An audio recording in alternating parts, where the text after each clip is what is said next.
je n'ai tellement eu peu de compromission avec l'islamisme que j'ai été à l'origine, avec Jean-François Copé, de la loi sur l'interdiction de la burqa dans l'espace public. J'ai ensuite, quand j'ai été élue présidente de région, fait voter une charte de la laïcité pour que jamais dans ma région, il y ait 1 euro de subvention qui aille à une association avec des ennemis de la République. Et je vous rappelle d'ailleurs que le Front National, à l'époque, vous en faisiez partie, a refusé de voter cette charte de la laïcité. Valérie Pécresse, je voudrais revenir sur un point, on a éludé. Pour vous, Marion Maréchal est d'extrême droite ? Moi, ce que je comprends que Madame Maréchal, elle veut que l'extrême droite et la droite fusionnent. Voilà. Eh bien, moi, je lui dis non. Pour moi, il y a un cordon sanitaire. C'est mon histoire. C'est quoi la ligne à ne pas franchir ? Le général de Gaulle l'a tracé. Ensuite, Jacques Chirac. On a un cordon sanitaire entre la droite et l'extrême droite. On n'a pas la même nature. Mais elle ne m'a pas répondu sur ce qu'a dit Éric Zemmour. Est-ce que islamisme et islam, c'est la même chose ? Moi, je lutte contre le totalitarisme islamiste et je lutte pied à pied. J'ai mis en place, là encore, toujours dans ma région, et je le ferai pour la France, des lanceurs d'alerte dans les clubs sportifs pour repérer les signes de radicalisation.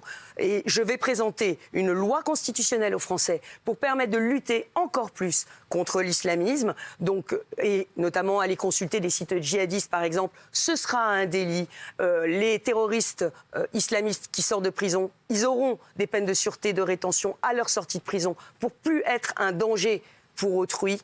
Et puis, je vais permettre dans cette loi aussi que la radicalisation puisse être une cause réelle et sérieuse de licenciement dans la fonction publique et dans les entreprises, parce qu'elles en ont besoin. Je lutte pied à pied. Il y a une question de Marion Maréchal. Oui, mais... Concrètement, Madame Le Pen, quelle est votre question ? Ce que je fais. Alors, moi, j'ai une question, parce que vous dites... Marion Maréchal. Vous refusez de... Elle vous a appelé Madame Le Pen, hein. Oui, bon, Madame Maréchal. Moi, j'ai pas de problème, hein, dans tous les cas, les deux me vont, mais je m'appelle Madame Maréchal sur mon nom civil.